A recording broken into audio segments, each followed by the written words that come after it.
like to start this morning by thanking you all for coming to our final December dialogue for this year, 2020. And I'd also like to thank our staff who have been really supportive and very helpful in getting the dialogues put together and organizing them and just everything that they've done. So Kathleen gets a special shout out, as well as Danny Chung for all of their great work and really supporting the dialogues. We have put up in the chat the agenda for today, the program's there. So if you'd like to look at that. And then finally, I'd like to thank our planning team, which is made up of HNTB, Carrie and Greg, great supporters of this series, as well as Omnitrans, Erin Rogers and her team, who have been quite supportive, and of course, Foothill Transit with Doran and Josh, who will meet with us weekly to really put together these programs and provide some great content for the Inland Empire around the concepts of transportation and really thinking, how can we plan better, put together programs better, get just interesting ideas flowing within the region to change how our systems are working. With that, what I'd like to do is turn it over to our first speaker, our welcome from Greg Holsizer from HNTB. Again, a great supporter of this series and someone who I consider a friend now after our third year of putting together our dialogues. Thanks, Kimberly. 3 years, it's amazing. And it's been an exciting year. And as I think back on the year, thank you to everyone for allowing us to be part of not only your professional development, but also really advancing transportation thought leadership in the Inland Empire. And a lot of what we're doing is carrying into other parts of the country and the world too, because of the great work that Kimberly and her team doing in terms of publishing the proceedings each month. If you haven't had a chance to take a look at that, you can go to the website and see that. But we started the year with drones, talking about drones, and then we talked about vision, and then we talked about electric commercial fleets and smart cities, and last in October talked about achieving equity and social justice. So quite a broad array of topics, all quite interesting, and the outlook for next year is even greater. I'm very excited we'll be continuing our sponsorship next year. One thing, and again, special thanks out to Kimberly and your team, and also to Erin and Doran and Josh and everyone, and Dean Rose, who helped make this happen. One thing that I do that I really miss about being in person is, if you remember, I usually have a pocket full of Starbucks cards, right? And so what we'll do today, since the end of the year, if there's anybody who's participating, who has participated in all 6 of these this year, if you go to the chat and send me your name and email address, I'll make sure that you get a $10 Starbucks card to end the year off. So anyway, thank you so much, Kimberly, for allowing HNTB to be part of this important program. And I'll turn it back over to you. Thank you, Greg. With that, I'd like to turn it over to my dean, Dr. Larry Rose, for a few words. Thank you, Kimberly. And I am really thrilled to be here this morning too, and for a variety of reasons. I can't believe this is 3 years. Poor Greg, I don't know if you realized in that first planning meeting that this was going to be going for 3 years. I think at the time we were talking about 1 session year. So one. If I remember right, but it has just been amazing, and it's allowed us to do the types of things that we want to make a difference as a college in our community, and you've really helped us do that, as well as all the sponsors. So I want to thank, and I'll get to that. I guess I'll do it now. Right, the San Bernardino International Airport, Mike Burrows, thank you. HNTV, certainly Greg and Carrie staying the course with us here. Another year coming. That is so cool. San Bernardino Valley College, Kenny, thank you for joining us and helping us here. It's really made a difference in the many different ways you've participated. Our silver sponsors, EXP, Foothill Transit, Lane Construction, HDR, GLA, PMP groups. It's just, the list is just expanded over time. And I'm just so thrilled to have partners like you to help us really make a difference in our community and in something really, really important and long lasting. Our infrastructure is going to make a difference for generations to come, and we've got to get it right. So on behalf of Cal State San Bernardino, certainly the Jack H. Brown College of Business and Public Administration, I am thrilled to welcome you to the last dialogue. It's a little special for me too, this dialogue and the topic, transportation entrepreneurs looking to the future, because as Michael probably fit in somewhere in his presentation, we are now the first Cal State, and in fact the first university in California to have a school of entrepreneurship. It's a testament to Mike's and everybody else in our faculty and our community members and the support that he's gotten in many, many different ways in the community, outside the community, to build a program that's just globally recognized and certainly regionally recognized for quality. And so again, having him on the program, Phil Silver from Amazon Web Services, that's going to be really kind of interesting to hear. Daniel Brown, thank you for joining us here, manager of the LN Academy, and Zachary Brown, Token Transit. And I think Mike Burrows was going to be on too, but it's not on my list here. If he is, great. I didn't want to leave him out. If he's not, well, sorry. My notes probably a little incomplete here. But anyway, they're going to discuss entrepreneurship and how it's going to change the landscape.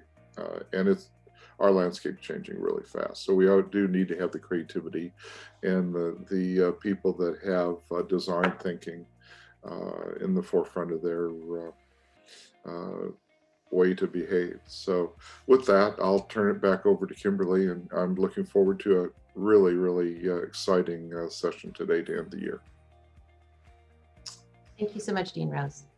So as Dr. Rose said, today we're talking about entrepreneurship, and we have a variety of speakers, because if you start thinking about entrepreneurship, it's a very large topic. And so really thinking, how can we best impact the region in thinking about new businesses and new ideas around transportation, around the transportation sector. So we're going to start off from the perspective of a multinational company that really provides a lot of the infrastructure, a lot of the backbone that needs to happen with entrepreneurship. Now, they were an entrepreneurial company when they first started off, and most of us know their story of Amazon, but they really moved into a position of supporting different types of companies throughout the economy, throughout the sector, and they have an important role that they're playing as well within the transportation sector. So we'll start off with Phil Silver and Amazon Web Services. From there, we're going to move into a presentation from a very, very special speaker who's joined us from Germany, though he doesn't have a German accent, which you'll see. But it's an important concept and topic, thinking about training. Many of you have heard my story, and many of you have probably experienced the same thing, but you get a car that's, not brand new, but near new. It's very difficult just to take it down to our corner shop these days. We really need to be thinking, how are we going to create an entrepreneurial role for those, small mechanic shops, for those small companies that are dealing with transportation on an everyday basis, and really an integral part of our economy. And Lucas Newell and Daniel, his company is trying to provide parts of that with the infrastructure of our educational system. So thinking about it from that training role that needs to happen for entrepreneurship to happen. And then finally, we have Zach Brown, who's really an entrepreneur, and he's going to tell us a bit about his story and how he's really supporting the advancements within the transportation sector, within the transit sector in particular, and how that's moving forward. We are going to start off with a few words from the director of our School of Entrepreneurship. And so I'd like to turn it over to Mike Stoll, Dr. Mike Stoll, to give us some concepts and some ideas about entrepreneurship within the Inland Empire and what Cal State San Bernardino, and particularly the Jack H. Brown College of Business and Public Administration, is doing to address that. So that, I'll hand it over to you, Mike. Excellent. Thanks, Kimberly. Thanks for inviting me to be a part of the event this morning. Good morning to everybody, or good afternoon or good evening, actually, to our colleague in Germany. When we talk about entrepreneurship, I'd be remiss if I didn't kind of give you the definition of entrepreneurship from Cal State San Bernardino's perspective. So we view entrepreneurship as the pursuit of opportunity without regard to resources control. That's borrowed from Howard Stevenson at Harvard. It encapsulates how we view entrepreneurship. The idea that it's about pursuing opportunities, it involves innovation, but ultimately entrepreneurship, and because the definition doesn't talk about starting a business, it involves this idea that entrepreneurship can take place in just about any context. So we broaden the scope to say, there's people starting new ventures, but there's also people in organizations, what we would call intrapreneurs, driving progress forward and innovation. So we view it as both a mindset and a set of competencies that can really be developed and deployed in just about any setting. And we believe our team at the Center for Entrepreneurship and the School of Entrepreneurship, that we're a great example of that none of us own Cal State San Bernardino, but that we're constantly focusing on creating new ventures and new programs and innovating in the field of entrepreneurship education and supporting entrepreneurship in the community. So wanted to get that out there. I'm the director of the new School of Entrepreneurship, which Dean Rose mentioned. I'm going to talk a little bit about that in a few minutes, just to give you an overview. I'm going to keep this brief because I want to give you guys more time to sort of chat about specific content. But I'm also the director of the Center for Entrepreneurship, Inland Empire Center for Entrepreneurship at Cal State San Bernardino. And both the academic programs in entrepreneurship and the School of Entrepreneurship have been around for 20 years. In the center's case, 21 years. So we're not new to the field of entrepreneurship. We've been doing it a long time, and we actually have one of the largest centers for entrepreneurship in the country. And we also are recognized as a top 35 program globally for fostering entrepreneurship and innovation through all the various programs that we do. So I want to kind of throw that out there. Now, from the perspective of entrepreneurship in the Inland Empire, there's no real good data. There's not a place you can just go and you grab data and say, oh, this represents entrepreneurship in the Inland Empire. And that's been kind of a vexing issue for us for a number of years. And so the Center for Entrepreneurship and the School of Entrepreneurship have said, we're going to create our own state of entrepreneurship report, and we're going to really dive deep into what's happening in entrepreneurship in the region from both a primary and a secondary data standpoint. So that's going to be unveiled in the spring of 2021. But let me just give you a snapshot of what kind of the business landscape looks like, and you can kind of see how small entrepreneurial firms fit into that. If we look at the Riverside and San Bernardino counties, and we use the most recent economic census data, 2018, there's over 76,000 what they call employer establishments in the Inland Empire. Those are folks that have one or more employee. And among those 76,000 establishments that we have, 97% of those have less than 100 employees. So they're all smaller, what we would consider smaller entrepreneurial firms. The other interesting number about our landscape in the Inland Empire is that we have over 300,000 what they call non-employer establishments. So those are solo individual firms, no employees, and that's a huge number. So we have a pretty robust, set of companies in the region. And if you wanted to drill down, and we could ad nauseum, generally business ownership in the region breaks out to about 60% male, 40% female. It varies a little bit by county, but that's kind of generally the range it falls in. And also, probably not surprisingly, 60% of the firms are minority owned. And again, that's not an exact number, but that's generally what we're seeing in the region. So the one thing that people ask me all the time is like, well, what's the Inland Empire known for? What is there a particular concentration or focus area? And you're seeing startups in a particular area, what's the hot startup area? And my response is always, there really has never been a real strong concentration. I've been in the region most of my life. I've been involved in economic development over the last 30 years. And there's never been a real strong focus, in my estimation, where we're seeing specific sectors take precedence over others. That doesn't, although I'm going to talk today about one area I think we have an opportunity to really build an interesting ecosystem. So there's really no specific trends, and also what we're seeing right now currently, and it mirrors what we saw in the last recession, is there's an increasing amount of interest in the people we work with and the programs we deliver in the community in the area of startups. So we've had our biggest year in terms of serving startups and existing companies in the region from the perspective of the Center for Entrepreneurship. And there's an interest in, although it's not translating into an increased number of actual startups, we're seeing an incredible increase in the number of people that are interested in startups, coming to startup workshops, inquiring about the startup process. And then on the student side, we just experienced with the academic programs in entrepreneurship at Cal State San Bernardino, we just experienced our largest enrollment year ever. Out of 120 possible programs at the university, entrepreneurship was the 11th most popular among our incoming freshmen. So we're seeing this increased interest. We're seeing it at the high school level and the high school programs we're dealing with. So lots of things happening there around this idea of startups. The one thing that we're doing is we're doing an assessment of the ecosystem, the entrepreneurial ecosystem, for lack of a better term, in the region. What are those resources, those components that can either lead to increased entrepreneurial activity, facilitate, are necessary for that activity to take place or take place on a larger scale.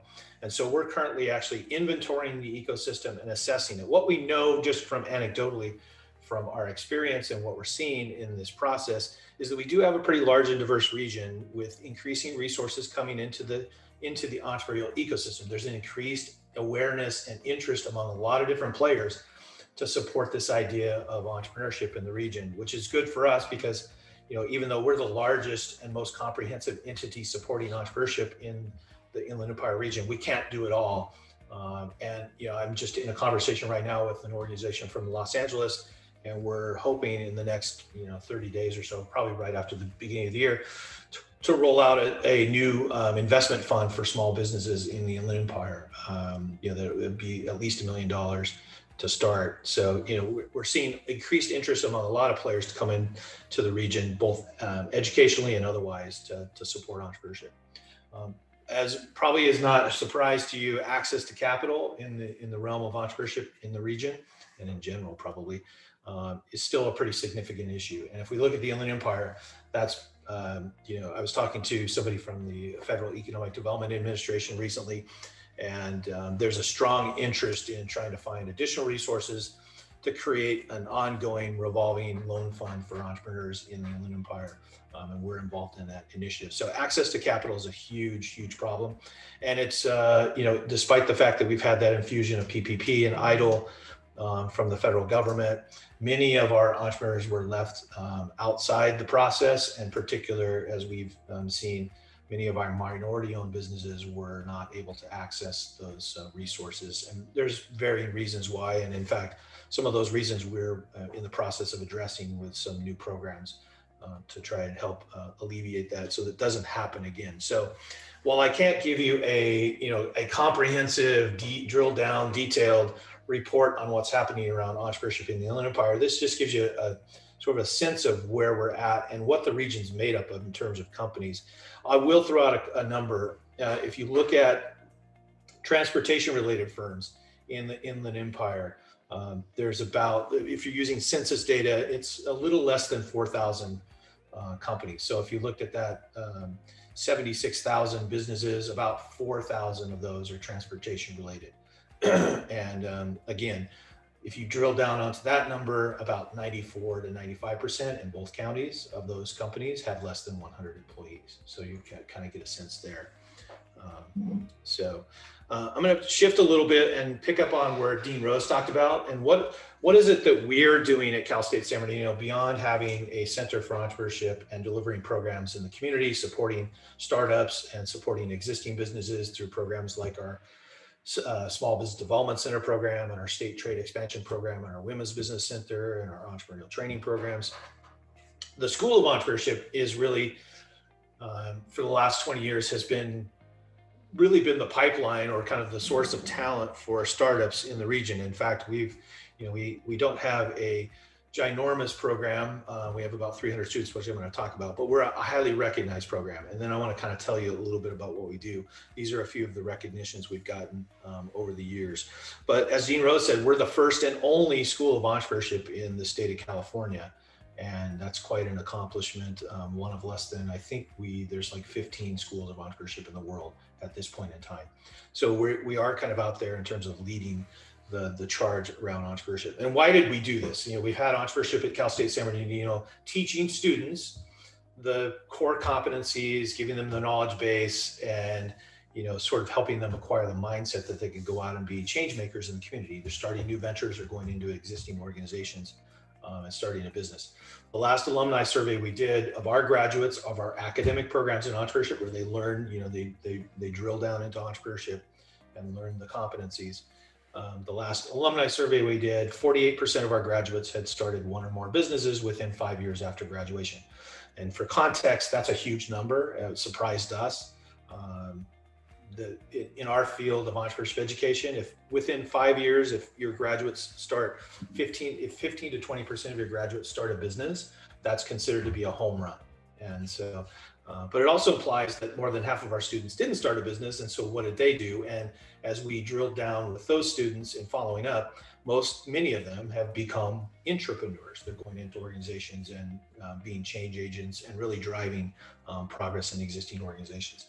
So with this long history of a program, why did we suddenly become a school of entrepreneurship? And I won't give you all of the reasons, but I'll focus on a couple. One is, I was telling somebody the other day, we grew up, we've evolved and grown over time to become one of the larger entrepreneurship programs in the country. And it was time for us to be on our own. It was time for us to kind of be adults, if you will. We've always been part of a larger academic department, which is the way most entrepreneurship programs are at universities. And we decided that, hey, it made sense for us on a number of reasons to go off on our own and be a separate, unique identity academically. And that mirrors the growth of entrepreneurship as a discipline. It's exploded at universities across the globe. And we want to continue to be a leader and an innovator in the field. And we felt like having a school was going to enable us to do that. And I think in my mind, one of the most important things is it automatically puts you on a different level in terms of conversation when you come to resources, when you come to conversations in the community, when you come to building programs. We really become a destination program that draws resources and people, both students and faculty. And in fact, we just hired a new faculty member that started with us in fall of 2020. And she was highly sought after. It's a really competitive field to hire good faculty. And she said that the defining decision point, even though she got a higher salary offer somewhere else, was that we had a school of entrepreneurship, that we were a destination, we were a program on the move. And I think that, that destination program becomes really important. But ultimately, it's about the impact. And we want to scale up the number of graduates we're turning out that have the entrepreneurial mindset, that go off in different industries and be change makers and innovators. And so if we're going to be, look back at that number I gave you earlier, of the 97% of the business establishments in the Inland Empire are less than 100 employees. That means we're a region of small to medium-sized companies, really, and particularly small companies. So if we're going to drive economic progress, it's going to be from innovation, it's going to be from entrepreneurship. It's not going to come from outside the region necessarily, although there is some of that. So we really want to scale up the number of entrepreneurs. So pretty comprehensive school, 20 plus faculty teaching entrepreneurship. We have about 300 students, a little less than 300 students. We're at 267 right now and adding a few more in the winter. So between our undergrad and our grad programs, which I'll talk about. And then we have a comprehensive center for entrepreneurship. I think that's another differentiator, that we deliver co-curricular programs and experiential learning for our students. It's more than just coming and taking classes. They get experience and they learn by doing and live. And so just as an example, less than a month ago, we had 3 of our students that survived our fast pitch competition and presented, their ideas to a panel of investors, and competing for prize money, obviously. But they normally do that in non-COVID times to an audience of 1,000 people, entrepreneurs, and many of them get investment from the people in the audience. So it's a pretty cool program. So this, I'm not going to go into detail on this, but what an entrepreneurship program looks like, or what a good entrepreneurship program looks like, that's going to turn out students that are going to go out and have an impact in the community, is one that is generally interdisciplinary. We view, while we're in the Jack H. Brown College of Business and Public Administration, entrepreneurship is a campus-wide initiative. And so we're really driving to engage students in all disciplines. And I have now activities and formal programs with every college on campus. We're in the midst of developing a new entrepreneurship in the sciences minor with College of Natural Sciences. We're really engaging a lot of different students, a lot of different programs, and hopefully in the spring semester, we'll announce Dean Rose hopefully will give me an update soon on that. We'll announce the very first joint faculty appointment on campus between the School of Entrepreneurship and another academic department. Generally, we play on our own sandboxes. We're all discipline based and we kind of stay in our own lane. We're trying to break down those barriers because entrepreneurship doesn't have barriers. It shouldn't have barriers. And students in other colleges are interested in entrepreneurship, and oftentimes they're not sure how to go about that. So we're creating these programs that allow them to engage in entrepreneurship and follow those pathways.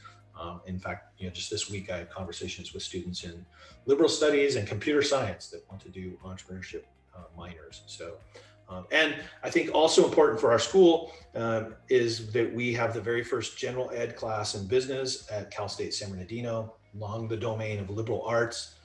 Now we have an entrepreneurial mindset course that freshmen take, and 90% of the students that take that class are not business students. So it's a really, really eye-opening experience for them. So last big feature of our school, and this is obviously the abbreviated version that I'm giving you, is we are only one of 4 schools in the state of California and the only Cal State campus that has a dedicated master's degree in entrepreneurship. It's a Master of Science in Entrepreneurship and Innovation. And that we're really excited about that, getting a lot of interest in the program, particularly internationally. And so we just launched that program in the fall of 2020. So we're looking to build that as well. And I think there's less than 35 master's programs in entrepreneurship in the US, probably globally as well too, not too many. Just last but not least, kind of the focus area for our School of Entrepreneurship, in beyond just scaling up the number of entrepreneurs, is we want to build more collaborative programs. We're working very extensively with the local high schools and the community colleges to try to build pathways.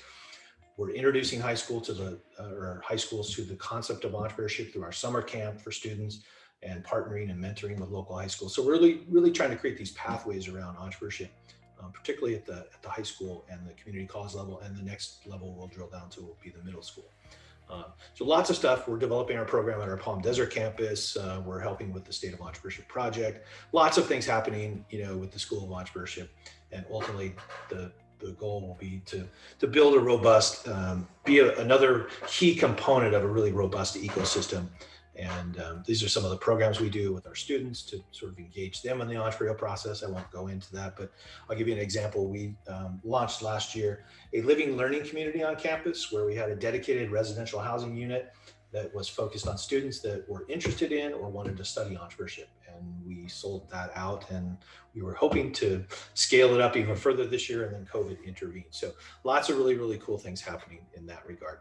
I'm going to stop there, but I'm going to make a statement because I brought that number about transportation related businesses earlier. That is an area, Kimberly and I have talked about this, that is an area where we think, given the region's resources and the infrastructure, that is an area, transportation and logistics related businesses, that entrepreneurship can see an increase, that we can facilitate the creation of more innovation in that area and the more startups in that area. And that's something we want to be a part of, and want to be a part of the dialogue and building that. So I'll just kind of leave it there. All right, thanks so much, Mike. And we'll be taking questions after we have all of our presentations. So we're going to move on with Phil Silver. Mr. Silver, please, Amazon Web Services. So good morning, good afternoon, good evening, everyone. My name is Phil Silver, And I want to start by saying that I'm a very proud CSU parent. My daughter's a senior up at Cal Poly SLO, and if the experience at CSU SB is anything like it is up in SLO, your undergrads and graduates are very lucky. I also want to thank HNTB for the invitation here. HNTB and AWS have a close relationship, and I appreciate the opportunity to be on the same stage with a company that I have a great respect for. So I lead the state and local government transportation vertical practices at Amazon Web Services, also known as AWS. It's great to be here today and to spend a few minutes with you. In the transportation sector, AWS's goal is to support the agencies tasked with moving people or things safely, efficiently, economically, and equitably, working with customers and partners who recognize the power of cloud computing is key to their future.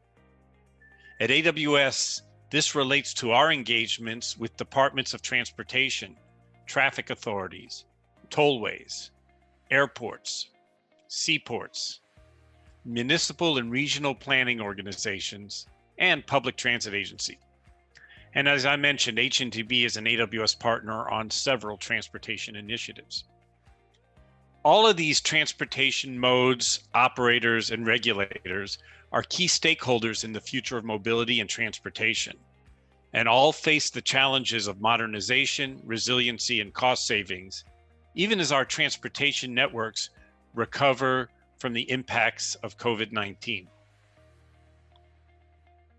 I want to point out that the cloud is a home for entrepreneurs.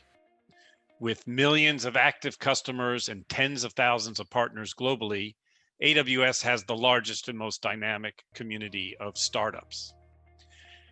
There's a real network effect that they achieve from using AWS. Customers across virtually every industry and every size, from startups to enterprises and public sector organizations, are running every imaginable use case on AWS. And every AWS customer has the opportunity to benefit from all of the collaboration and feedback AWS gets from customers. That's one of the most compelling reasons that the cloud unites entrepreneurs. Customers have come to really appreciate that the AWS culture is really different. If a startup, enterprise, or government agency is going to partner with an infrastructure provider, it's typically a long-term decision they're making, and they really want to understand what's unique about the culture or the partner they are choosing. And there are three things that attract entrepreneurs and startups to AWS. First, we're unusually customer-focused. And a lot of companies say this. Very few walk that walk. Most of the big technology companies are competitor-focused. They look at what the competitors are doing and they try to one-up the competitors. That can be a very successful strategy. It's just not ours. 90% of what we build is driven by what customers tell us matters. And the other 10% are things we hear from customers where they may not articulate exactly what they want, but we try to read the lines and invent on their behalf. Second, we and entrepreneurs are pioneers. Most large technology companies have lost their will and DNA to invent. They acquire most of their innovation. And again, it's a strategy that can work. It's just not ours. We like to hire builders who look at customer experiences that are flawed, then figure out how to reinvent those. In a space that's moving as fast as the cloud is, to be partnered with the company that has the most functionality, that's iterating the quickest, has the largest community, had the vision for cloud from the start without having to patch together acquisitions, that's very attractive. And I see a parallel to startups and entrepreneurs who are interested in the same path. Third, and finally, we're unusually long-term oriented. You won't see our folks show up at customers' doors a day before the end of the quarter or the day before the end of the year and try to harass them into a sale, not to be seen again for a year. We're trying to build relationships and a business that lasts longer than all of us in this room. And you do that by doing right by customers over a long period of time. It's part of the example that we set for many of the companies who were born in the cloud and today are unicorns or very successful. Here's one example of a successful startup innovating on AWS. In partnership with AWS, Millennium Automation, founded in 2014, have leveraged their advanced self-service technology to help make the world safer by making customer-facing devices touchless and evolving them into health screening points using contactless vital sign detection. Millennium self-service devices can be controlled by voice or head movement, eliminating the need to touch surfaces. Adding touchless control to any self-service device using their artificial intelligence powered sensor array dramatically reduces the risk of viral or bacterial transmission. Stakeholders no longer need to touch a screen, pin pad, or physical surface, controlling and interacting with the device from a safe distance, all via head movement. The thermal imaging system in the kiosk reads, processes, and analyzes vital health data during a transaction. If the data, temperature, heartbeat, respiration exceeds the threshold, the system sends a notification to the service desk agent and stops all other transactions. The technology gives travelers greater confidence in traveling by making various customer-facing devices touchless and evolving them into convenient health screening points using contactless vital sign detection. And their kiosks also allow remote video conference capability to interact with users to determine how to address a particular situation. Their vision is a frictionless, integrated, world-class passenger experience using self-service, providing passenger touch points at every point along the journey, before the airport, at the airport, in the air, and for their onward journey. To me, this is a great example of entrepreneurship and reacting to real-world situations to take something that was initially it didn't exist a year ago, and to very quickly, in this case, in a matter of 3 or 4 months, build an entirely new a platform that is right for our times. So it's hard to appreciate what the cloud can do without understanding what the cloud is. And so I'd like to share some information on why technology entrepreneurs like Millennium and others that I'll speak to later start in the cloud. The term cloud computing refers to the on-demand delivery of IT resources via the internet with pay-as-you-go pricing. Instead of buying, owning, and maintaining your own data center and servers, a big investment, organizations can acquire technologies such as compute, power, storage, databases, and other services on an as-needed basis. It's similar to how consumers flip a switch to turn the lights on in their home and the power company sends electricity. One of the main reasons that organizations around the world and startups are choosing cloud is that it allows them to innovate faster. With the cloud, they can focus their highly valuable IT resources on developing applications that differentiate their business and transform customer experiences, instead of the undifferentiated heavy lifting of managing infrastructures and data centers.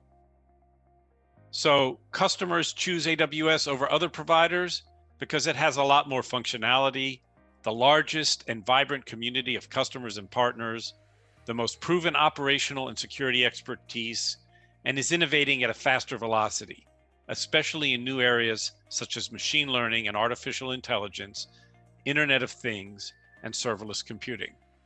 For startups and entrepreneurs, we take the complexity of IT out of the hands of the entrepreneurs so they can focus on what they really want to do, which is to innovate on behalf of their customers to create something new. So today I'd like to share the story of 2 AWS customers, Transurban and one of their solution providers, Veritol, a startup. As one of the world's largest toll road operators, everything Transurban does works to get people where they want to go as quickly and safely as possible, from designing and building new roads to researching new vehicle and road safety technology. Transurban operates 20 roads in Australia and North America. They also have 6 major projects scheduled to be completed over the next few years. Veritoll serves the tolling industry with breakthrough crowdsourced platforms and professional services, all built on the AWS cloud. For me, Veritoll is a typical AWS entrepreneur. Hey. Hey, Phil. How's it going? Great to see you. Nice car. Yeah. Only the best for my friends.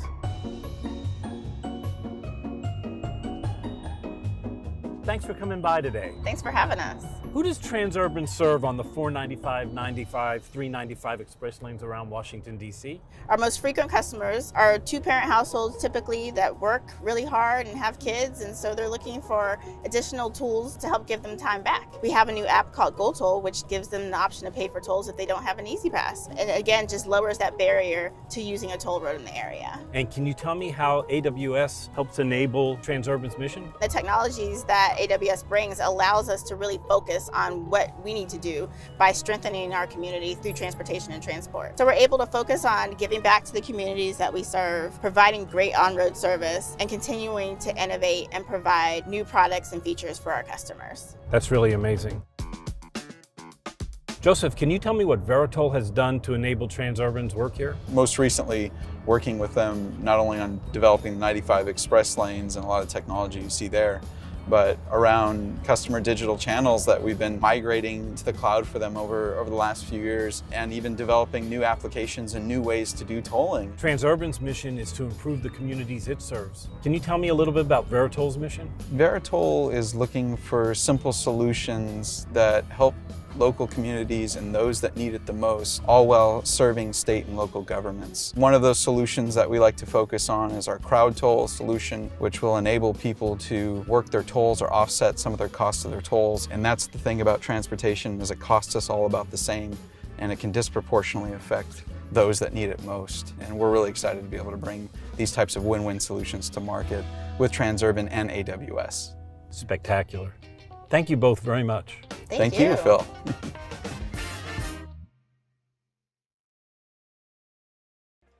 So as you can see from the video, both Transurban, great example of intrapreneurship, and Veritoll, an example of entrepreneurship, are also technology companies, researching and developing innovative tolling and transport solution that makes travel easier for everyone. What makes Veritoll so special is their mission to use crowdsourcing technology to let mothers at home with small children, college students, and anyone with access to a mobile device to earn some extra income or offset the cost of their tolls on their own schedule. In this era of work from home, this is a technology that is bound to expand, not just in tolling, but into other markets.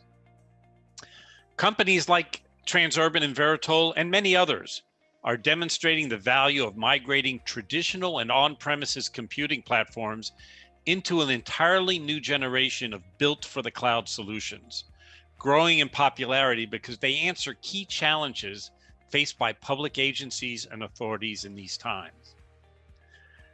With the AWS cloud, they are able to modernize, increase resiliency, and reduce cost with an eye on what's important today and what is needed to sustain and serve their customers over the long haul, 10, 20, or more years in the future. Plus, their efforts also play a role in recovery, an important challenge that transportation authorities and providers now face, and which companies like Millennium are stepping in to address. And here's how they do it. First, they are agile and can quickly spin up the resources as they need them, deploying hundreds or even thousands of servers in minutes. This means that they can very quickly develop and roll out new applications, and development teams can experience and innovate more quickly and frequently. And rapid innovation means an opportunity to fail and improve the next time around. Second, they save on cost. With AWS, capital expense is traded for variable expense, and charges are only incurred as IT is consumed. Leveraging AWS economies of scales, Dow Jones, for example, has estimated a global infrastructure savings of $100 million. How important do you think not having those capital costs when you're starting a business matter. And it's one of the reasons that startups flock to the cloud. They only provision what they need and don't have to over provision to ensure that they have enough capacity to handle business operations at the peak of activity. AWS manages and maintains the technology infrastructure in a secure environment. That means they only provision and pay for the amount of resources that they actually need, knowing that they can instantly scale up or down along with the needs of the business, which also reduces costs and improves the ability to meet users' demands. And they breathe innovation. As stated earlier, are able to innovate faster because they can focus precious IT resources on differentiation, long-term planning, and transforming customer experiences, instead of their efforts focused on managing the upkeep, maintenance, upgrades, and refreshes to on-premises infrastructure and data centers. And finally, they can grow and scale globally with Amazon Web Services, with 24 launched regions, 77 availability zones, and over 217 points of presence around the world. AWS customers can deploy cloud technology anywhere, anytime. So a great idea that starts here can find a place anywhere in the world with the cloud. Here are some other digital transformation examples that are underway. Elizabeth River Crossings operates under a 58-year P3 agreement with the Virginia Department of Transportation, and they committed to replacing their ailing legacy data center infrastructure and hardware, working closely with their tolling support contractor. Modernizing its legacy infrastructure would allow ERC to avoid a costly hardware refresh, improve its resiliency and business continuity capabilities, and enable it to better serve the thousands of drivers who travel its roads and tunnels daily. To me, another example of entrepreneurship. The city of Detroit lowered its maintenance costs by 20% because it no longer has to dispatch personnel to check on the status of a signal. They cut travel times by 30% at a major intersection as part of their plan to mitigate $3 billion in annual costs. And their partner on this project, Maya Vision, is a Canadian startup that has implemented its technology in about 1,700 communities. Finally, what they did in Detroit improved emergency response times by almost 20%. So there's an important safety goal achieved for this initiative. I hope that as entrepreneurs, you appreciate the power of the AWS cloud to drive innovation and create opportunities for yourselves and our communities. Thank you for participating in this presentation, and feel free to reach out to me for additional information. All right, thank you very much, Phil. It was it's a great presentation, really interesting to see how it goes out throughout the system with the cloud and everything that's going on. With this, I'd like to bring forward our next speaker, Daniel Brown with Lucas Noel. Daniel. Sure, thank you. I'll just share my screen this time. Yeah, Daniel Brown. Come from a company called Lucas Noel. We're based here in Germany, and just want to have a talk today about perhaps the future of automotive training, what the challenges are, and perhaps what the opportunities are for the future. Yeah, we're a German-based company, been around for more than 40 years now, just developing all sorts of equipment, trying to deliver technologically advanced subjects, just trying to make it a little bit easier for teachers, trainers, students to understand what some of the systems are that they're working with. We don't just work in automotive, we also have, basically we say anything with current voltage, electrons, things like that. So from electrical engineering, smart grid, renewable energies, automation, industry 4.0, things like that. But today I just want to have a talk about focus more on the automotive side. On that as well, I'd like to just thank everyone for organizing this. It's a real pleasure for us to be a part of this, to Kimberly and Kathleen for organizing everything, and for Kenny for putting us all in touch, by the way.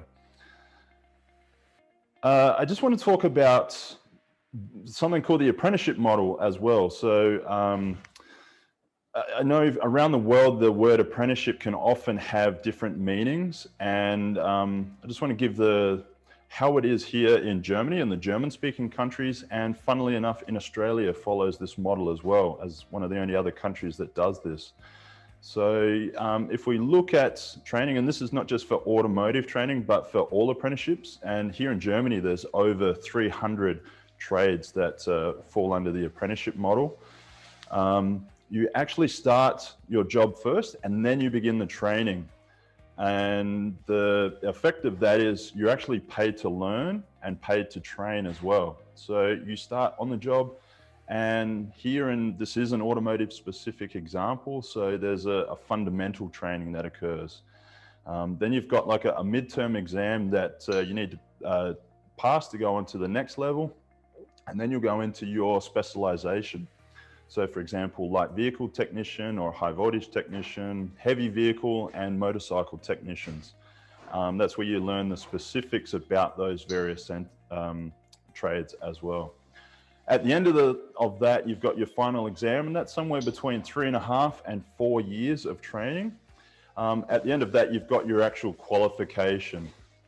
And throughout this here, there's actually a targeted mix of on-the-job training and trade school learning. So very similar to what you learn at the community college, but it's also based around what you're learning on the workshop floor as well. And the whole idea of the apprenticeship is to really give the apprentice the skills and knowledge that they need in order to succeed in that field as well. So it's not like if you went and had a job at Chrysler or Toyota where you learn the specifics of that industry.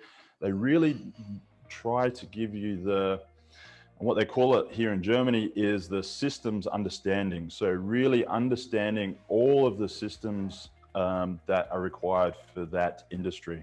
So really important. If we just go through to some of the challenges that I think we're facing in the automotive industry, autonomous driving.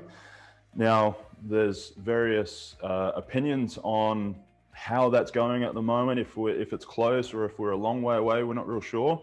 But certainly what we have is advanced driver assistance systems, so ADAS. That's kind of the stepping stones towards autonomous driving.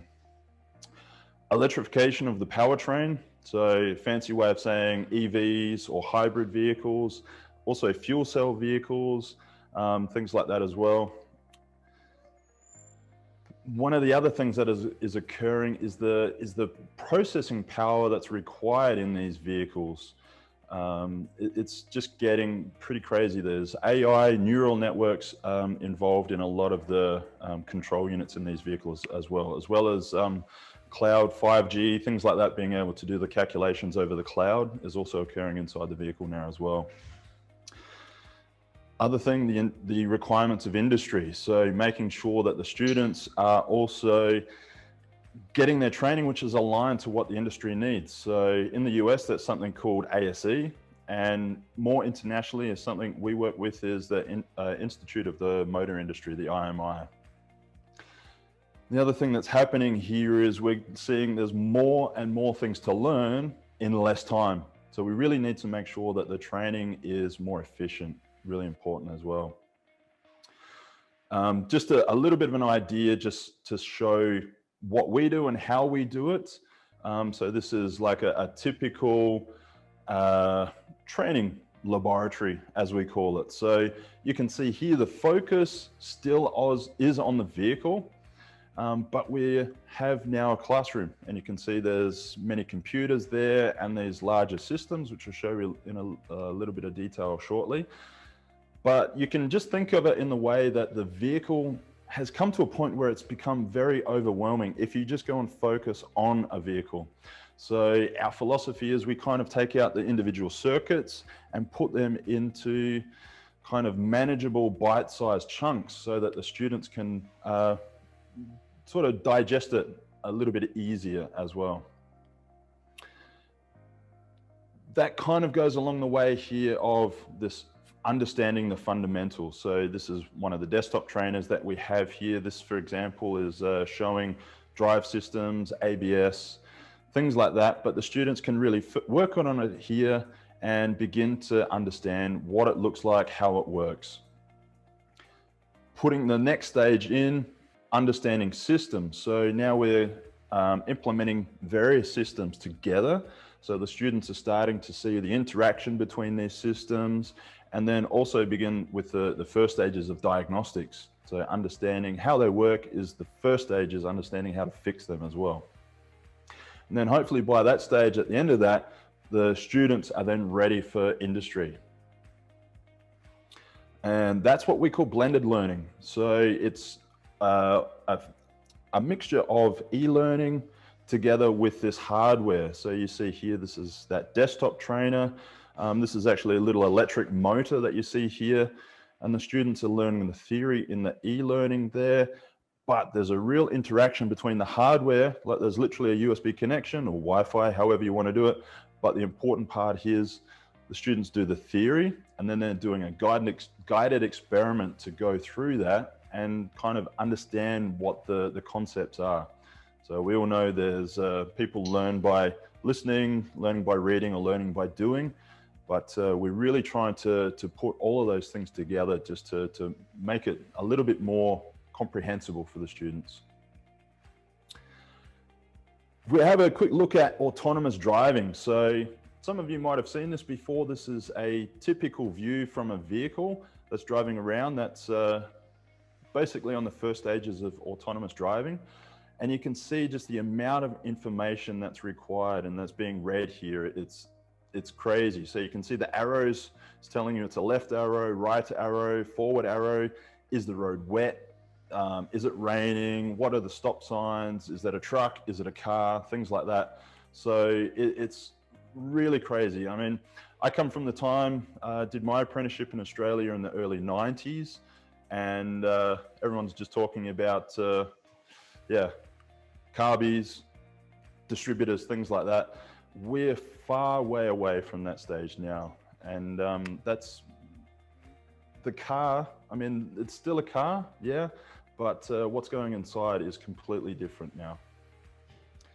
So how do we get there? What is the road to autonomous driving? So obviously the vehicle has to have an awareness of what's going on around it. So you can see here, it's building up with a suite of sensors, it's building up an image of what's going on around it. And so there's now all of these sensors need to be integrated into that vehicle. So sensors are not new to automotive guys.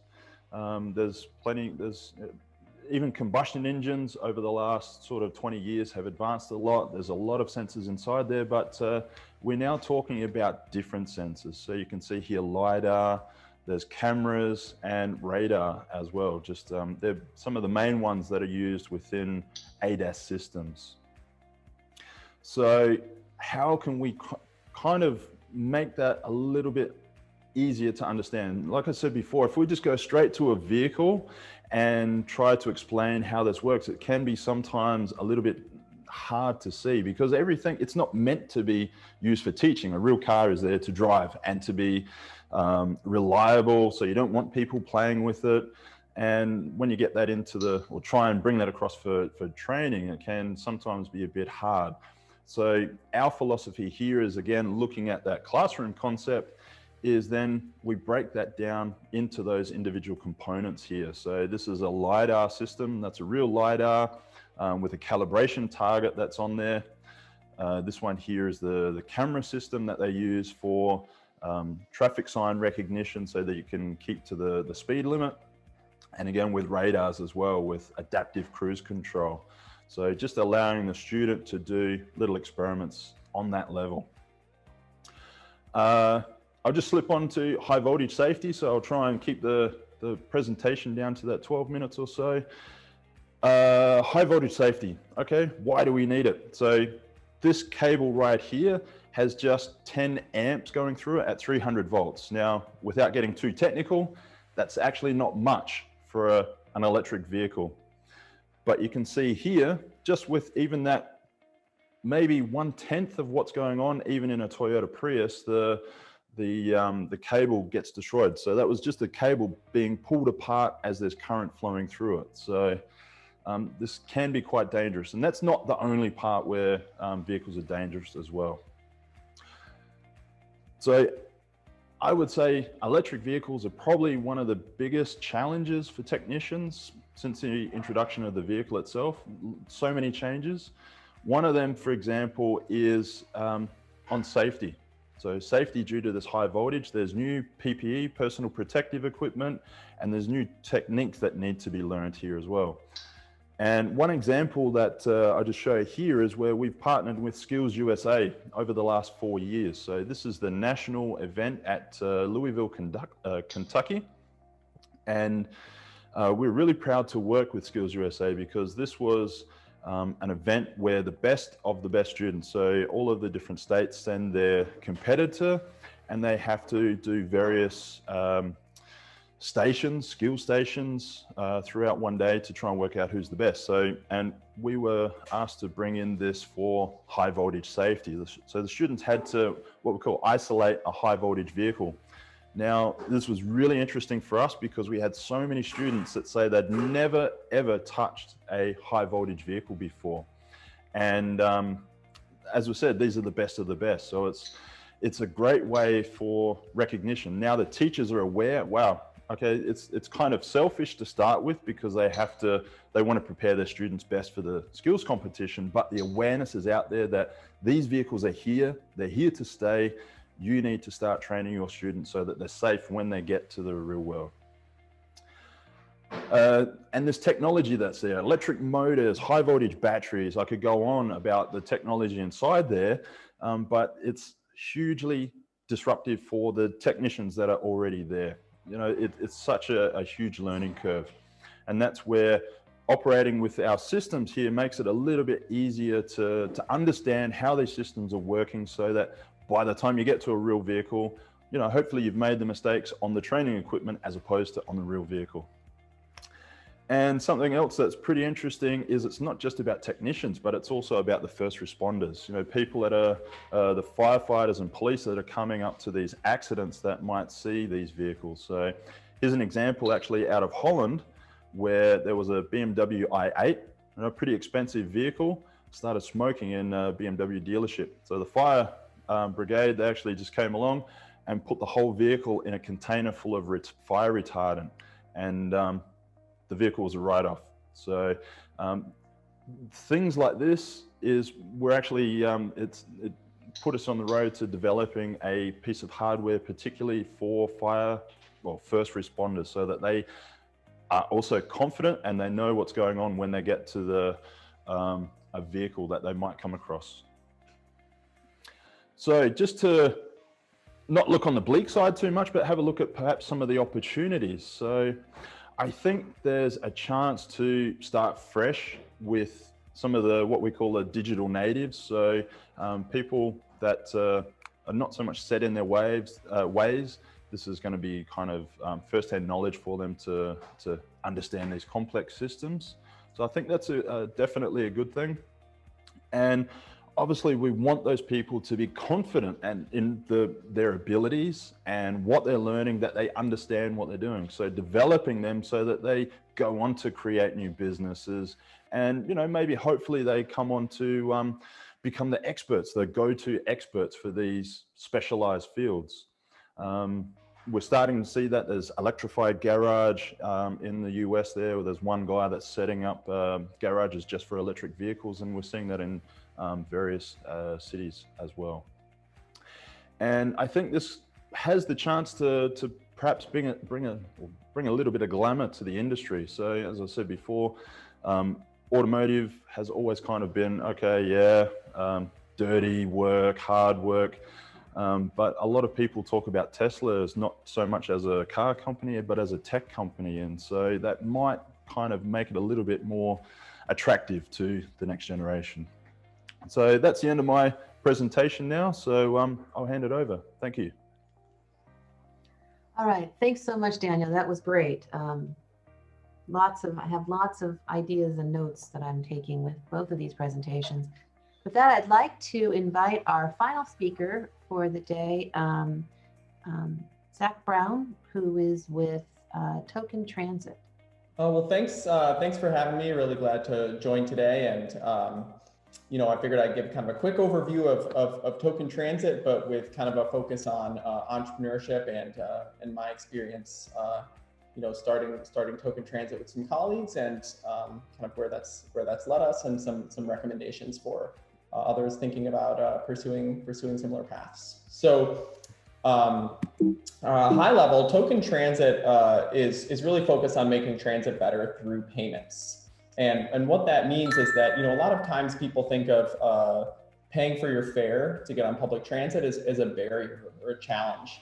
And we thought, well, actually, we think we can make the transit experience better through payments. And what does that mean? Our thought was, how can we make it easier for people to pay for transit, but also easier for people to get transit passes sent to them by employers or social service agencies, or being able to look up in an app where the bus is and also buy their bus pass.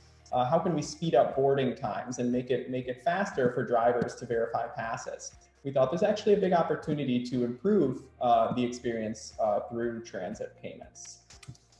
So with that, and kind of thinking about today as a focus on entrepreneurship, how did we get started? And I don't usually show these pictures often, but I'll show some of the early ones. This is us in Reno, Nevada, several years ago. This was the first agency we ever launched, and this is me and my two co-founders. It's a little off the record photos here, but we got started in Reno because we could not buy bus passes there. You needed exact change. And no, we didn't spend all our money gambling. We just didn't have exact change, and we weren't able to board the bus in Reno. And so the transit agency there was very receptive to this, and they thought, we'd love to work with these guys to see how we can make it easier for people to board the bus. And so our thought was, how do we come up with an app that, just like Uber, just like Lyft, anybody can pull it out of their phone wherever they are and buy a bus pass? It should be pretty simple, right? And so we thought, let's put transit passes on your phone.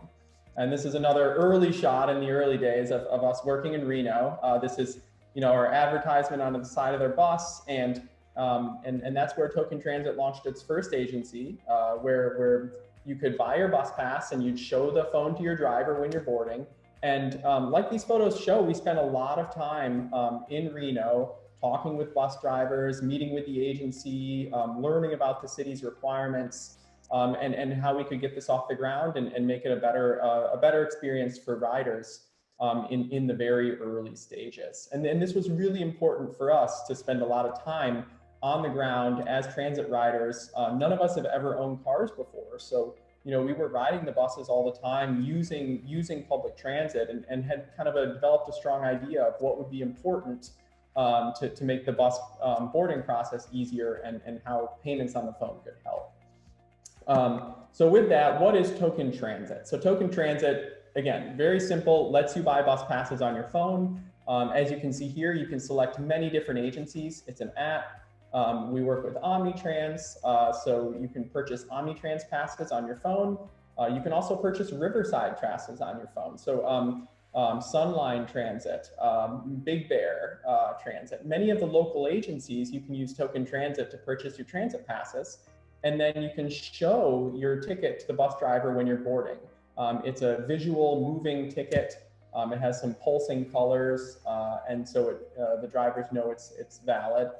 And so that's kind of on a very simple level what Token Transit does. It lets you buy your bus pass on your phone. But taking that a step further, what we really wanted to focus on, and as transit riders we realized, was that people don't like downloading all these apps. And so sure, it's nice to have it on your phone, but as we used it more and more, we realized people don't want to download another app. They just want to open up Google Maps. They want to open up the transit app. They want to see, like, where's the bus and how do I get on? And also, how do I pay? And so we thought, let's put bus passes where riders are already planning their trips. And so what we've been working on a lot now, and again, this is born out of, and this is kind of a key theme of our experience as entrepreneurs, is when we use our own products, when we're riding the bus, this is what we want to see as riders. And so we think, well, what do we want to see as riders, and how do we try to make that happen for the other riders we're working with and working for? And so we thought, we want to buy our passes in Google Maps. We want to buy our passes in transit. How do we make that happen? And so with Token Transit, we've partnered with these third-party apps to be able to put bus passes in the apps that riders are already using. This is an example of being able to buy a bus pass in transit app and for Omnitrans. And so again, this is kind of taking this a step further and saying, how do we make it more convenient for riders using the apps that they're already using? And to give you just kind of a quick overview, you can see my phone here, and Transit's in the bottom here. I can tap it. You can see I'm in San Bernardino here, and you can see where the buses are based on your location, when they're coming, when they're arriving. And you can actually tap buy ticket here. And instead of taking me to go download Token Transit or go through a sign up process, I can just go right here and purchase a single ride. And this is accept the terms of service, proceed to payment, and I can purchase my transit pass directly from within a third-party app where I'm planning my trip, and no need to download another app there. And if I go ahead and activate my ticket, you can see I pull up that ticket that I showed to the driver just like any other app. So real quick, that's just kind of a demo of how this works and an example of how we're trying to make it more convenient for riders in other apps to be able to purchase passes. A couple other things that we focused on that we learned through the process. Again, we started this kind of in our own selfish thoughts of how do we make it easier for us to board the bus when we don't have exact change. But we realized that there's many social service agencies out there, many schools, many conferences, and even family and friends who are struggling to buy bus passes for others. And so what we developed is a way where you can text a bus pass to anyone's phone, and you can do this ways. And we actually partner with UC Riverside and other schools in the local area to be able to send out thousands of bus passes to students and faculty and staff.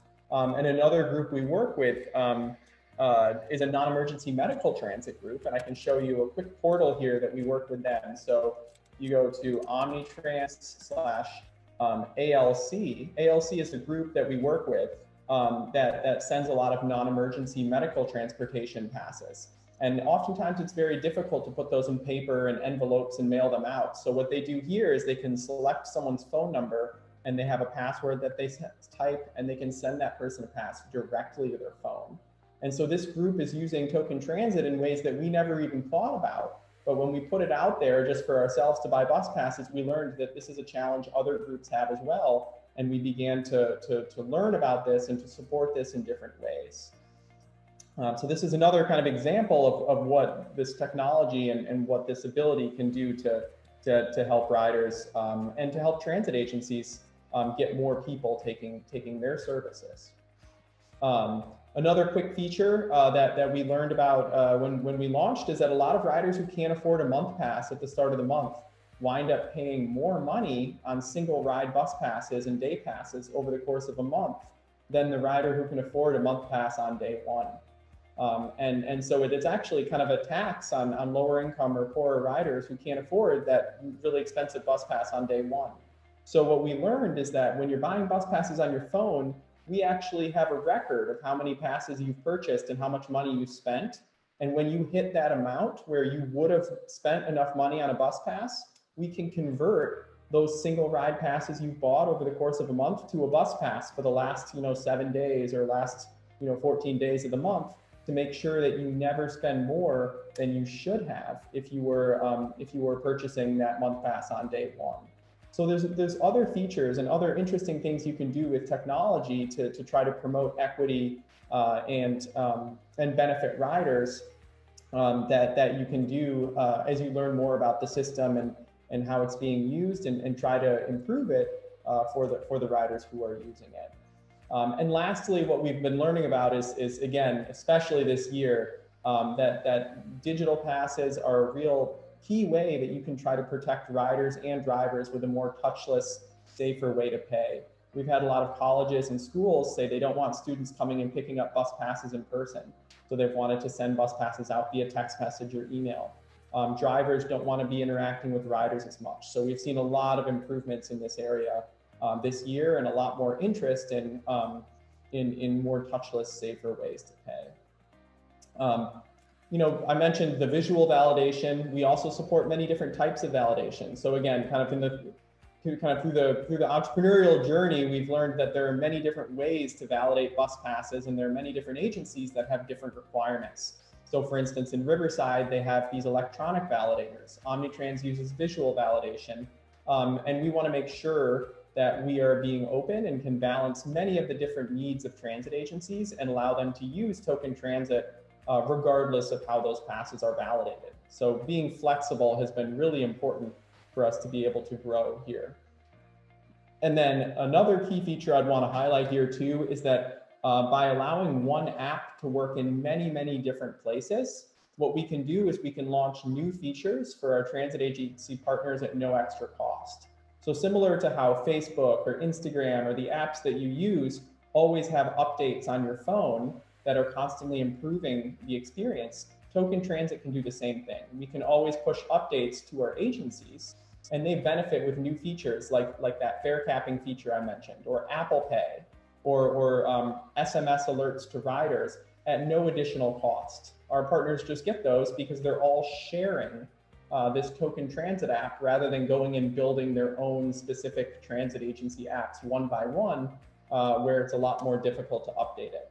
So a key theme here that we learned is that by sharing one app across many different agencies, we're able to, for no extra cost, share new features as they come out. You know, I mentioned we got started in Reno a long time ago. That was our first agency. We're now working with over 100 agencies, large and small, you know, across 36 states and in Canada. And it's worth noting that Omnitrans was one of our first partners as well. So, you know, we've come a long way in the years, as I'm sure the team there has known, and looking forward to continuing to build on that and to improve there as well. And one of the things we've learned over the process, and we actually had a peer-reviewed independent academic study of Token Transit's impact in Florida, is that it's not only giving the riders convenience, which we figured it would. We figured it would benefit the riders, but we also saw that it was saving drivers time. And so one of the important things here, and that we found, is to kind of study the effects of the product that we've built and to see who's benefiting and where we might be able to improve it. And we saw that actually it was speeding up the boarding time for drivers, making it easier for them to validate fares, which even then is, if you're not using Token Transit, you're still benefiting from the system. Because even if you're paying with cash or paper, as other people are making the buses board faster, the whole system's seeing improvements in on-time performance. And so we were really glad to see that and to learn that not only the agencies and the riders were benefiting, but the drivers were benefiting as well. And that leads me to my last kind of slide here. And really what I wanted to touch on today, since this is kind of going back to the theme, is what we've learned as entrepreneurs. And these are kind of 4 points or recommendations I'd like to highlight. One is just to pick up the phone. I think a lot of times people who want to get started, they don't know where to start. They're not sure kind of what questions to ask. We called over 200 transit agencies and spent months talking to them about what problems they faced with fare collection before launching our first product in Reno. It was really, really important that we just picked up the phone, that we called agencies, and that we spoke to them and learned about their needs. You know, and emailing or trying to figure things out or read online just isn't the same. So the most important thing I could get across is just pick up the phone, call people. It might feel awkward, it might feel weird, but you just got to get it out there, start learning, and put it into motion. Second is finding partners who believe in your vision. So we started working with small transit agencies who were excited about Token Transit. You know, we couldn't just go to LA Metro or Muni right away. And it would have been really tough. They would have had a lot of requirements. They probably wouldn't have trusted us. But these agencies like Reno, and a big credit to Omnitrans as one of our early partners as well, who really kind of trusted us and saw our vision and what we were trying to accomplish. Finding those partners who were really, really excited about Token Transit early on allowed us to get a strong footing and to build our product from there. And that gets me to my third point, which is how important it is to just launch a product and iterate and build off of it. And so don't concern yourself with building the perfect product right away. Find the partners who are excited about your vision, partner with them, get something out there, and then learn and improve and build on it. A lot of times people are trying to focus on the perfect thing with the perfect partner right away, and they never get it off the ground. They never get something started, and it never happens. And so just put it out there, get it going, find people who are excited about it, and work together to build and improve upon it over time. Because there are many things that you won't learn until people are using it, until it's out there. And then lastly, I think one of the most important things for any entrepreneur, but especially in the transit space, is using the products that you work on. And I can't stress this enough. And I also see a lot of products, that are failing because people don't use them. But we are public transit riders. That's why we started this company. That's why we work on it every day. We've never owned cars. We take buses. That's what we do, and this is essential for us because payments were a problem that we faced, and so using public transit, struggling to pay for it, and thinking about it, and coming up with ways to improve it is really important for Token Transit, because that allows us to empathize with the other riders, to understand the problems that we face, and to understand where transit agencies are coming from. And so often there are many businesses where people aren't using their products. They're not out there, trying them out there experiencing it. And that's really where you develop a strong understanding of what the pain points are, where you can improve, and where you can add value. And I think that cuts to the core of what entrepreneurship is about. It's about finding those pain points and finding where people are struggling and working to improve them. And if you're not using your own product, if you're just driving your car all the time and then working on public transit, it's really hard to develop something that really works for people who are using it, because you're not as in touch, and you're not understanding what the problems they're facing are. Now, if you're working on car technology entrepreneurship, then you should be driving your car all the time, right? But it just depends on what the product you're working on is, and make sure that you're using it and staying in touch with the people you're building products for. So with that, again, just kind of getting back to the focus of Token Transit, and our goal is to really make transit better through payments. And that was born out of our own experiences, but has grown so far, and something we're continuing to work on and are excited about. And just want to say thanks to Omnitrans and Riverside and all the local agencies we've been working closely with, and looking forward to continuing that journey with everyone. Happy to share our experience kind of from the beginning today with attendees. And feel free to contact me if you have any other questions. Thank you very much. That was great. So I want to we have some time. We're a little bit over our normal kind of agenda and our program. So I'd like to give us some time for question and answers. And then we normally do break down into breakout rooms, but since we are short on time, I think we could just have a conversation within this room about what we learned today that we didn't know before, some of the ideas that came to your mind that you didn't hear, and then some of the top 3 ideas to help us move this dialogue forward. For me, just to start off, thinking about entrepreneurism within the transportation sector, this industry sector, one is just the pure diversity within the industry itself. All of the different areas that transportation touches, and all of the needs that are out there to really build up a vibrant sector. Zach, I really appreciate your conversation. As you know, I have a couple of advanced degrees. I've had problems trying to access, our public transit system, and not talking about Omnitrans, but really thinking about having a more integrated system that's much more user-friendly and thinking about transit for the future. But also the need, again, for individuals who can work on these vehicles that are coming out. If the state of California is going to be all electric in, 2035, mini systems, we need those individuals who can work not only in the dealerships and for the car companies themselves, but our entrepreneurs and providing services within our local neighborhoods to help such. There's also this great need to think about the mindset. Though the United States, we're very entrepreneurial, we're very based in individualism. there's some of our mindsets that I think Daniel showed to us with this entrepreneurship program, or I'm sorry, with the apprenticeship program, and thinking about how many of the workers that are out there that we've seen as sort of blue collar, again, getting your hands dirty, that's all changing. It's all going to be different.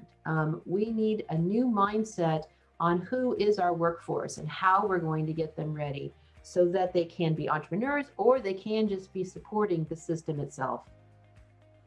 I'd also like to just point out, I really heard the need for this training and education across the board and in getting the word out into our community to really help support the needs of entrepreneurship. And then finally, thinking about the funding and the infrastructure that's out there and how do we support entrepreneurs, because many of the systems, the computer systems, as we know, many of these small shops, even to plug in your car to get a reading of what's going on with, and it's maybe not even an EV, but just again, a car that's a late model car, you need a $100,000 computer. You need a system that's going to be able to read what's happening within your vehicle.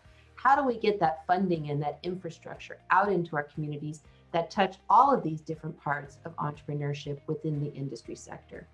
So I'd like to leave that as my first question out to our speakers in thinking about how do we integrate, how do we provide these services, how do we make sure that there's the funding and there's the infrastructure, and thinking about that mindset. I know these are all huge, huge issues, but something that maybe we can bring forward in thinking about how to change some of those pieces so that entrepreneurship within the transportation sector can really grow within the Inland Empire. With that, I'd like to open it up for other questions, or if any of you would like to respond to my big questions that I have for the day, I salute you. Daniel, let's open it up to you. Yeah, okay. I'll try and answer the best as I can. I mean, that's a huge question, of course, about funding and responsibility and things like that. So maybe I can just give a little bit of a background towards that apprenticeship system again. So it's kind of really a complete different mindset as to who is responsible for training the next generation of workers. So obviously, the systems that are in place now in the US, where you've got, say, for example, the community colleges where students are paying themselves to come and get their own training. And that's for a job that they don't even know if they're going to get a job at the end of that training. I mean, there's a pretty high chance they will get a job. The other danger to that as well, after 1 or 3 years of training, is that the job you really want as well? And so I think with the apprenticeship system, you're already starting that job. You can certainly say, okay, this is not for me, and pull out. But there's what we often get here, we get people visiting from all around the world coming to see us. Everyone talks about the German apprenticeship system, and we're seeing that a lot in the US, especially with at the car plants that are being built because of what's called Industry 4.0. So the next generation of robots and automation within the factory that are producing vehicles or whatever it is really. You need the people that can actually run these. Again, it's kind of like the vehicles. It's not just someone swinging a spanner, as we say, being able to swap parts out, but it's more the next level programming, robots and conveyor systems and how they interact with each other. But when it comes to the apprenticeship system, who's paying for that? So it's a question of, okay, there's a responsibility on and I did have this, I actually took it out of my presentation just to try and keep it, but there's if people are interested, I could email it out. There's a return on investment calculator that this IMI, the Institute of the Motor Industry, the organization that I mentioned, they have a calculator where there's a very rough idea about what is the return on investment on an apprentice. So obviously there's a cost to the business, but they're also generating income. They're not generating income to the same extent as a fully fledged technician, but they're able to generate some income. So it's about that sustainability of training, as opposed to saying, okay, the government's responsible for training everyone, or the people themselves are responsible on the training of themselves. So it kind of is a way to make it more sustainable, I think, from what I see. Does that kind of answer it at all? Yes, thank you very much, Daniel. Phil, did you want to add to that? Yeah, I just wanted to point out that firms like mine feel a strong obligation to take the entrepreneurial spirit that started Amazon 20 some years ago, and extend it. And Zachary, I'm making the assumption that Token Transit uses AWS as your infrastructure provider. Is that accurate?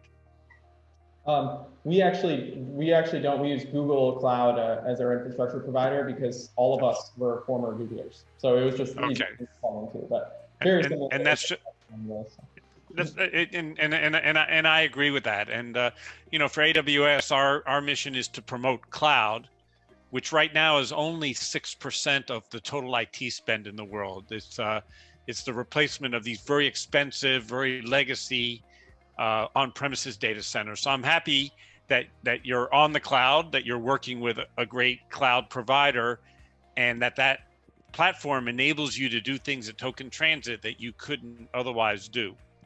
At AWS, entrepreneurship is quite important because internally we're constantly innovating. I was at an event last year where one of the VPs who spoke at this national event said to the audience, about 800 people, if you could have one wish, what would it be? And so people were wishing for a Lamborghini, they were wishing for health, they were wishing to be able to afford their college tuition. And he said that he would wish for unlimited wishes, right? And then he said, following that line, if you could build an engine that could innovate, what would you ask for it to innovate? And the answer was something that could do unlimited innovation. And he used that to describe this flywheel that Amazon has created for itself and for its partners. And so I think it's really important for organizations that have that DNA to communicate that DNA to the startup community, because some of the best ideas, what Zachary is doing, what Elenium is doing, don't come from the established companies. They come from young people who are living a different life than the one that we've lived. And just as an example of our approach to that, in the chat, I stuck the link to our startups page, where it starts to lay out all the resources that are available to an entrepreneur who wants to get started with a good idea and utilize the infrastructure that we or another cloud provider can offer to them. All right, thank you. Zach, you want to maybe talk about a little bit about some of these ideas of infrastructure, funding, training and education? I mean, you all came from Google, but how did you come across, or how did you get past some of these big issues out there for entrepreneurs? Yeah, it's a good question. I think so. We had a kind of a unique start in the industry because we were all coming from the technology side and the tech sector, but we really just dove headfirst kind of into the deep end of working in the public transit sector, which is in many ways very different from working in tech. And so we had to learn kind of firsthand how to navigate procurement, how to work with RFPs and contracts, and how to deal with different funding sources, and how to move money in safe, appropriate manners, and all sorts of things that are just new challenges that you have to develop and work with from working with government. And I think from our end, I think the way we were able to navigate this successfully, again, was to start small with close, trusted partners who could kind of help us along the way. So recognizing that we weren't experts in public transit, that we were all, coming at it from a different angle, we found a couple partners who really trusted us and wanted to work with us and were excited about our vision. And they kind of held our hand and got us through, navigating a lot of these challenges, helped us analyze proposals and helped us secure funding sources and things like that. Until after a while, you do enough of those and they help you along, then you become the experts in that space. And now, we've probably won, more RFPs than any other mobile ticketing firm, and we're very comfortable, navigating this landscape. And so I think for anyone who's looking at kind of entrepreneurship or entering a field where, they're not familiar with certain things, it's very important to find those early partners who are willing to kind of take the risk on your idea and are excited about it and are willing to kind of help you navigate the landscape and walk through those parts. And then after you develop those skills, you really stand to have a clear advantage because you're bringing in this whole other, kind of knowledge base, our experience at Google and in the technology sector into an industry that is not familiar with that. So we have a lot to offer in that space as well. So I think it's just, finding, in summary, just finding those early partners who can help you through that and sticking closely with them. That's great. Thank you so much. I'd like to open it up. Other questions from the room? I've got a question. This is for Zach. Zach, when you decided to, you were with Google and then you went over and started your own company. At what point did you leave Google, or did you start up while you were working at Google? How did that work in terms of that transition? Yeah, this is a great question. So I think, and it was a little bit different for myself and my other co-founders. So myself and one of my other co-founders, we actually, left Google while this was still an idea, but we weren't that far along. And so we took a riskier approach of kind of saying we kind of had the intention of wanting to start something or work in this space for a while. Saved up enough of money to kind of get by for a year or so, and kind of viewed it more like someone would view like an MBA program or grad school or something like that. We're like, we're gonna try this out. If it doesn't work, we'll figure something else out. But we're just gonna kind of dive off the deep end and go for it. So we had the idea, but we didn't have any contracts or agencies lined up yet. And there were times in the first 6 months there where we were kind of like, well, if we don't sign a deal by March, when we left in October, we're like, if we don't have something by March, like this is done. We got to go back and get another job. So we really, it wasn't like things were rocking and rolling and then we decided to kind of leave. It's like we kind of just went out there very early. But one of my other co-founders had a stable job and he would go to, but it was flexible. And so he was able to work until 3 p.m. every day. And then at 3 p.m. he would get off work and he would join us and the three of us would work until, 8, 9, 10 p.m.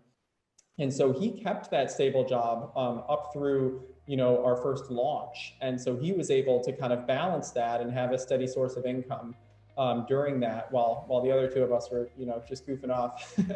and so it really just kind of depends, on your risk tolerance, on your savings, on your ability to kind of take the leap of faith. But I think in our position we were fortunate, but also had planned to kind of take some time off early and to make sure that we had enough saved up to see it through. So I think my recommendation to anyone thinking about that is just make sure you have a plan, that you don't want to kind of call it off early because you can't support yourself or you can't you don't have the means to see it through, even if it's a good idea. So just I think it depends on the circumstances there. That's great. Other questions? I'd like to throw out there. So what are the things that we learned today that we didn't before, that we didn't know before? And I'm going to start with Danny Chung, our MBA student. Some of the things that you heard, Danny, that you hadn't heard before, and maybe some of the ideas that you think could move us forward. One thing in particular, or two things in particular, is how much intertwined the technology with the cloud, especially with what AWS is doing with transportation in the back end. And then tying that with the token transit, I think it's amazing how new technologies are opening new spaces and opening to different consumers who would have not considered transit, would have, okay, maybe I should give this a try because it was a hassle before. I didn't want to mess around with this because of so and so. And I think easing that process really, I think it's moving towards a step in the right direction, I think. That's my take on it. Thank you.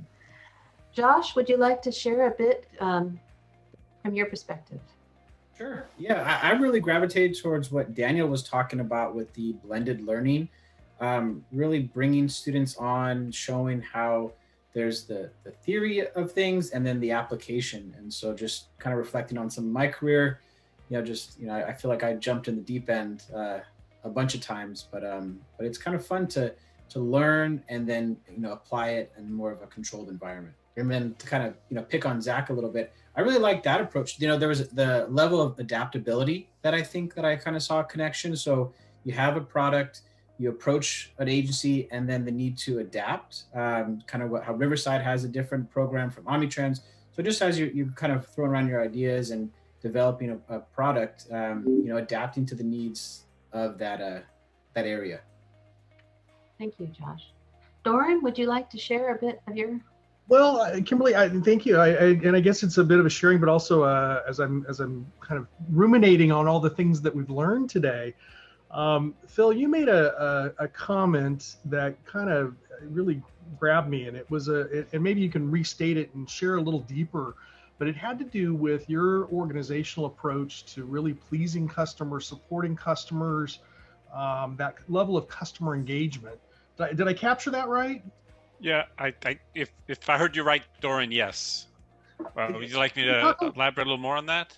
Well, and it really, I'm thinking about an organization the size of Amazon, where what I often find is that as organizations get bigger, some are really good at supporting customers and some are not so good at supporting customers.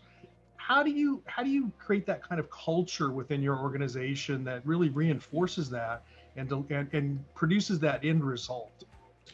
I'll give you a little bit of insight on that. First of all, at Amazon, there are 14 leadership principles that guide our behaviors inside the company and are drivers of our culture. I like to say that a rotting fish stinks from the head. Well, from our head, we know exactly what it is to be an Amazonian. And the number one leadership principle is called customer obsession, right? And everything we do has to start with the customer. And I've sat in meetings where we have questioned whether this thing we're talking about demonstrates customer obsession, and you'll see a turn of 180 degrees. Because at the end of the day, for us, it's not about short-term gain, it's about the long term. And you don't get there by creating solutions looking for a problem. You get there by identifying the problem and building the solution to that. And to support that, right, those are all great words. To support that, the company has mechanisms. We actually are very data-driven and have an approach to making sure that we remain focused on the customer. And we call that working backwards. I'm currently promoting what's called a think big idea in the company. And to do that, we don't dazzle each other with PowerPoints and bullets. We do a lot of writing, right? You have to really think through your ideas here, right?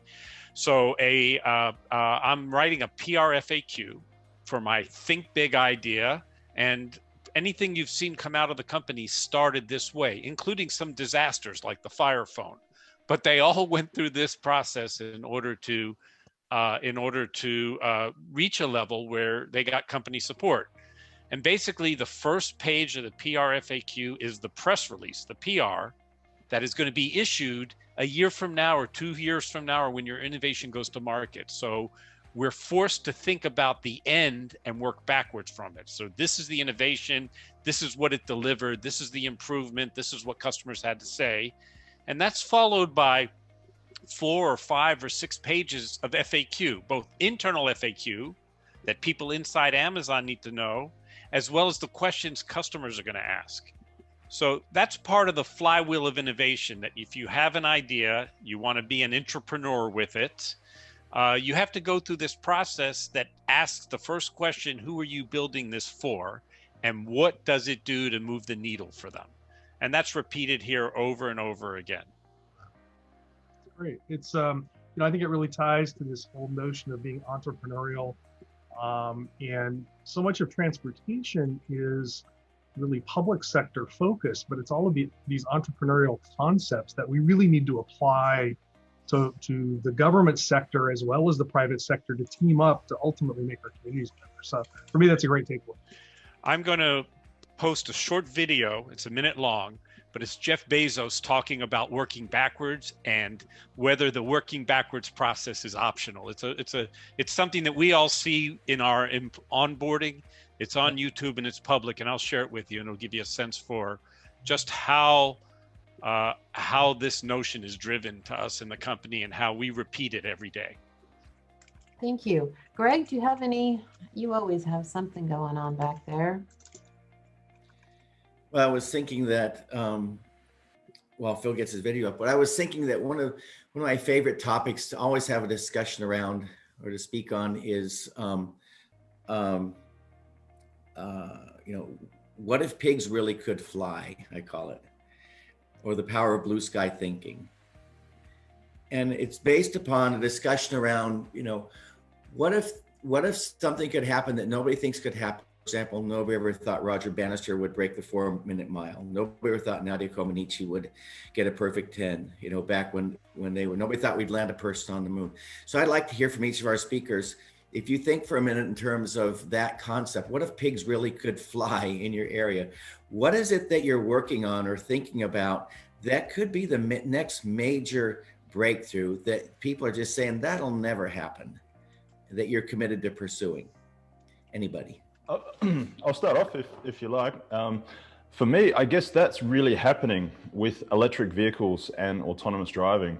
I did some of the first training in Australia back in 2003, 2004 for the Toyota Prius. For me, that was something I was really passionate about. In Australia, I've worked in revegetation, for example, building the equipment to replant millions of trees and things like that. And so sustainability is really a passion of mine. And I think this step towards electric vehicles is, if it wasn't for Tesla right now, we would still be up against all of the manufacturers saying, no, it's not possible, it's not possible. So I think for me, finally, we're actually seeing that it is happening. So I don't want to say Teslas are pigs that fly or anything like that. But it's kind of coming true for me. I think autonomous vehicles, when you really speak with the experts, it still is a little while away. It could be 5 years, but I don't see anything happening well before then. Maybe, I don't know. But yeah, so for me, that's kind of, coming true. Maybe I need to dream bigger, but yeah, for me, that's enough for now. Yeah, I think go ahead. From our end, one of the things that, as riders who don't own cars and are getting around cities and different places kind of struggle with right now is, I mentioned kind of getting on the bus, paying for the bus, and then, paying for it and downloading an app. I think the kind of holy grail for us, or where we'd love to see things long-term, would be, you have scooters, you have bikes, you have car shares, you have all these different modes. If you could just kind of pull out your phone and seamlessly say, I want to get from point A to point B. I'm going to take this bus, and then there's a bike share station, and I'll get the last mile on this bike share or something. How do you connect all of that in just one seamless payment? And that you don't, whatever city you're in, you land at the airport in Austin, Texas, you pull out your phone, you say, I want to get from point A to point B. And it just says, tap this button to pay. And then you take the bus to this corner, and there's a scooter there waiting for you, and you just hop on it to get to the last mile, or you take a Lyft or Uber, and it connects you to the train downtown. I think we're still a long ways off from anything close to that, and to supporting something that's not really challenging for people who don't own cars. But that's kind of what we're working towards, and our long-term vision for where we think we can get. And I think building the strong backbone, or the payments infrastructure for not just public transit, not just integrating with third-party trip planning apps, but being able to connect all of these different modes together and make it a really seamless experience for the end user, is something that can really allow people to move around in cities and other areas, in a way that doesn't require car ownership, and can make it more affordable and more convenient for many people. So that's kind of the, you know, the long-term vision, which I think we're far away from right now, but we're really working on trying to build the infrastructure or the foundation to support in the future. Thank you, Zach. I have a client who wants to talk with you, I'm sure. So follow up. I was going to say, Greg, you know, the pigs can fly thing at Cal State San Bernardino, we were basically told there'll never be, you know, we'll never have a school of entrepreneurship. And we had some active people that didn't want it to happen. But that points out the bigger issue, which I think is this conversation about entrepreneurship has to be happening at all levels. It has to be a part of our normal conversation, not a peripheral conversation. It has to be central to everything we're doing, because innovation and entrepreneurship is a 21st century job skill. It's going to drive our economy. It is driving our economy. It's going to drive it even more. And that's one of the things why for us, the school was so important, is because it makes it a campus-wide conversation. That every discipline every student needs to be aware of entrepreneurship and innovation. And you know, so I think for me, it's continuing that to where it's a part of the conversation at all levels. Zach, I have a quick question briefly. I noticed that your name, it says token. Is there any security related? Are you guys using blockchain technology in any way? No, actually, it has nothing to do with blockchain technology at all. But even though that's proliferated during our time doing it, it's actually kind of harkens back to paying for transit with the metal tokens, with the coins.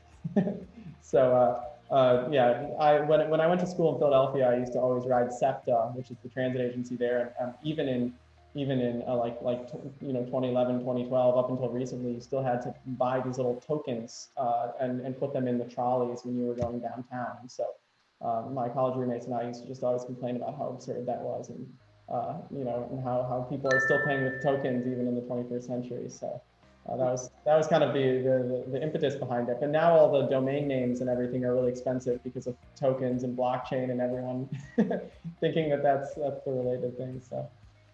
But yeah, no resemblance at all. What I like about it, if I just might add in, is that you're bringing in the generations. Because when you say token, I don't think about blockchain. I think about the tokens, right? Because that's what I know are the actual tokens that we used to use. But I also remember the e-tickets at Disneyland. So we had to buy books. Others, we have just a few more minutes. Phil, any? Pigs can fly at Amazon? We actually speak to looking for problems where the dogs aren't barking, right? And so I mentioned that 10% of what we do is not because customers ask for it; it's because we think they're asking for it. They just haven't articulated it. And we actually have an award for somebody who uncovered an important issue that just wasn't on the radar screen.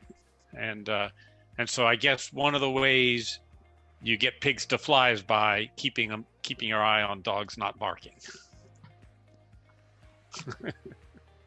Daniel, I have a quick question for you. How do you see the level 5 autonomy? When would we achieve it, and how many years? What's the time horizon on that? Yeah, that's really difficult. I mean, even people talking about level 5, if you talk to some of the experts, that's where you build a vehicle that basically doesn't have a steering wheel. And so at the moment, we've got plenty of vehicles driving along, and they've got safety drivers sitting there, and so that's available. We see vehicles can drive around on certain roads, but yeah, getting it to that point. The other point we have is it's one thing to have vehicles that can do level 5, which, to get to your question, and again, I'm no real expert on it, but I would say we're looking at least 5 years away from, there's a good, interesting podcast called No Parking Podcast, where it's about Argo AI. They're a company that's one of the leaders in this technology. They have some interesting conversations about it. The problem is we don't just have autonomous cars. If all of the cars on the road were autonomous, we'd be fine. You know, traffic jams would be a thing of the past. We're going to have 20-year changeover in between autonomous vehicles and the vehicles on the road now that are going to be around. You know, people buying cars right now, they expect those cars to be around for the next 20 years. And we're going to have a mix of the two. And that's kind of the interesting part that I see it as well. Yeah. Yeah. All right. Well, we're at pretty much at the hour. I want to thank you all again for joining us today. This was a great conversation. I heard so many pieces and so many little nuggets of gold out there that I'm going to take forward with me.